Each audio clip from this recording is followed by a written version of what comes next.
be with you this evening, and thank you so much for having me. I always enjoy being with Democracy Forward, whether it's knocking doors or writing postcards at Milo's. Thank you for what you're doing, because it's inspiring, and you have completely changed the way we do campaigns and elections here in Virginia. Last time I was here was in this room on election night in 2017, celebrating with all of you. So it's great to be back. I think it's so important now more than ever that you really get to know your candidates running for office. And I'd like to tell you where my story began, with my mother. I was raised by a single mom who quite honestly worked like hell to make sure we could make ends meet. I was 12 the first time I heard the sound of her adding machine in the middle of the night coming from our kitchen, as she fought the tears and pounded away at that thing, trying to make everything work for my brother and I was 14 when I got my first job, and I ended up working 2 jobs in high school to help my mom pay for a few bills and help save for the chance for me to go to college. Right now I'm raising my 2 daughters, Emery and Audrey, who are just come off of a basketball court. And my husband and I are still paying off $81,000 worth of student debt. I'm running for Congress because my story isn't a unique story. There are millions of Americans who are working 2 and 3 jobs and are still having a hard time making ends meet. And right now we have leaders in Washington that are making it harder for all of us to get ahead. My mom did work hard, and I was able to take out student loans, and I got that chance to go to college. I got the chance to go to Harvard. I got the chance to serve in AmeriCorps Vista, also known as the Domestic Peace Corps. I got the chance to serve as Chief of Staff on Capitol Hill and work on important pieces of legislation for students, for women, and for veterans.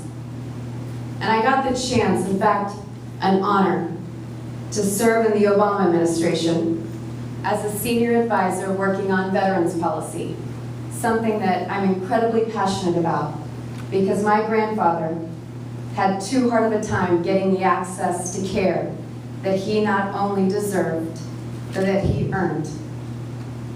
And I get the chance to be a small business owner right here in Fairfax County and raise my 2 daughters and hopefully give them a few more chances growing up than I was able to have.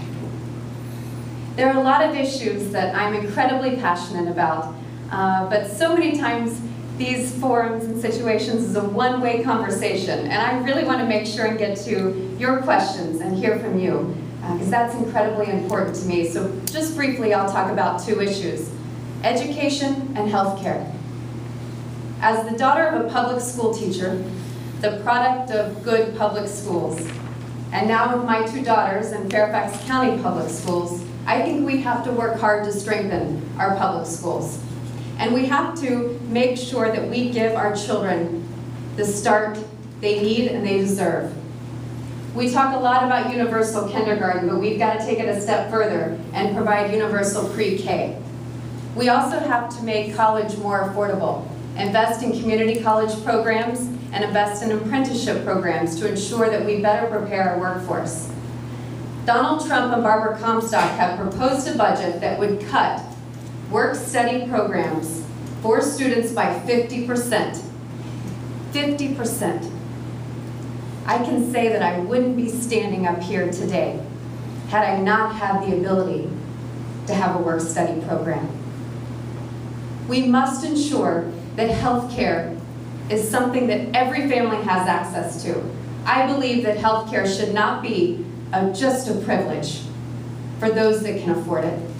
It should be a right for all of us. And it shouldn't be a right that we keep having to march for and fight for every 2 and 3 months.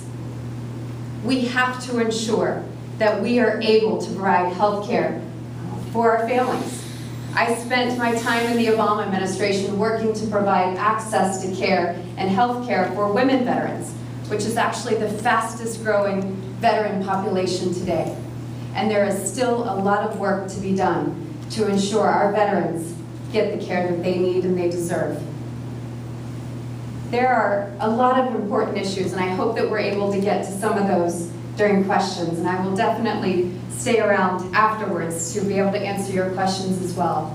But running for office is something I never thought I'd do. I spent my entire career working in policy, but I think every single one of us right now are doing things we never thought we'd do before. And I have been so inspired by the people I've met, the stories I've heard, the groups just like this one, who get together after a long day's work and write those postcards, make those phone calls, knock on those doors. That's how we will turn this seat. I'm standing up here, and I'm asking for the opportunity to earn your trust, your confidence, and your vote for two reasons. One, I have the most senior federal legislative experience, having worked both in the legislative branch and in the executive branch, working on some important battles our country's faced in Washington. Number two, I come from a hard-working family. I know firsthand how destructive the policies of Donald Trump and Barbara Comstock can be for all of us. Thank you for your time today. I definitely want to get to your questions, and I look forward to continuing to work with you.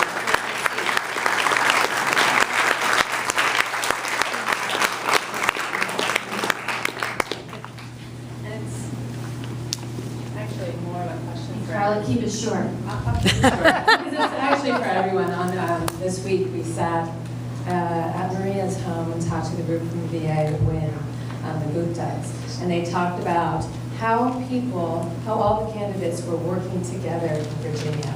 And I want to know, you are an amazing field of candidates. Are you going to pledge to help the winner? Absolutely.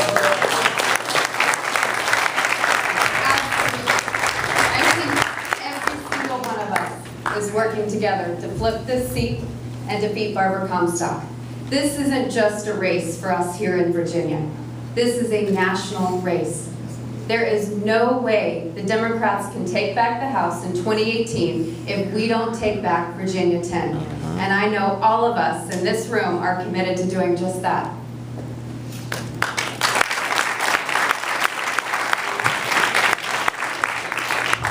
I'll speed up process. Adam Siegel, is this a race, the district, Barbara Comstock won, but Hillary Clinton won the district quite significantly. Is this a race about getting out the base and motivating people, like the people in this room, to be working hard and vote? Or is this a race about reaching out and trying to convert Trump voters to vote for you? Absolutely. Well, this is also a district that we know Governor Northam won by 12 points. So it's definitely moving in our favor. But I'm running to represent this district and everyone in this district. I think it's absolutely important that the base shows up. We knock on those doors and we turn out that vote. But I think it's important as Democrats, we meet voters where they are. And that's every place in this district. It's every town in this district. It's every community in this district. It's making sure that we're able to connect and meet with voters where they are to ensure that we can get out that vote. And that finally, we will have someone in Congress that really represents Virginia 10.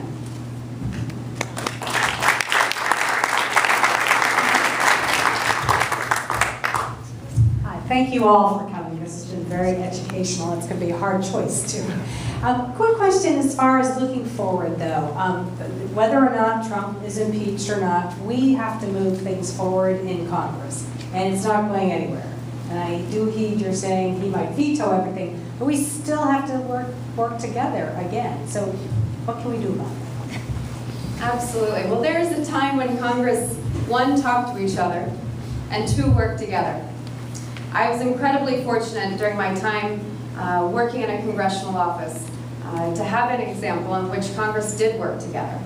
We worked to get what was called the John David Fry Scholarship passed, and that's to ensure that every child who loses a parent in combat since 9/11 has the opportunity to go to college, and it provides them a full scholarship to be able to go to college. It wasn't a Democrat issue, it wasn't a Republican issue. It was about doing the right thing. And so we do have to find ways in which, one, we can start talking to each other, and two, we can start working together, because that is the way we can move our country forward. Oh.